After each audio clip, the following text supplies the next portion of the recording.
Og undervejs har vi gloet på hinanden, men kan ikke lade være.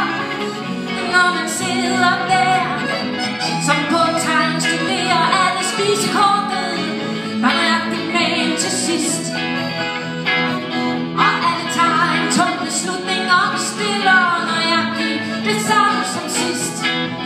Jeg kigger ud for dog at se på noget andet, der ender på træk. Højt over vandet, hen over himlen, mens jeg ser de blinde, og de egentlig ved, hvor de skal hen. Hvad må de egentlig ved om afstande og vinde, må de ved, det er jagten som igen. Og de ser næsten ud som tåger, som de tåger vildt afsted, uden mål og med. De svinger rundt, og jeg kan ikke mere se dem. Der var vel en, der førte an. Det er vel en, der tror at kende lidt til kursen. Han knokler løs og godt han kan. Og han er sikkert angst for ikke at kunne klare og bære den, der kan klare alt.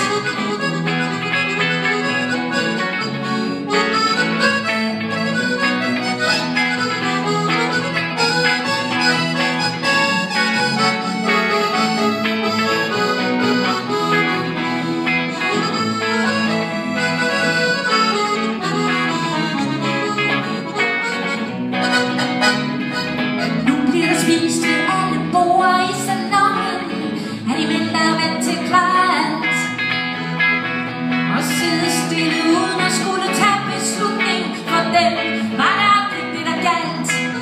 Så de må rastløse og hoppe lidt i stuen og børste krummer af deres tøj.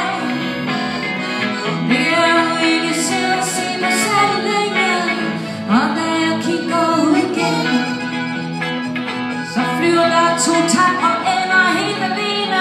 Og de er så små mod himlen, og jeg kan vide, om de er sidste del af flokken, eller nogen, der er brudt ud.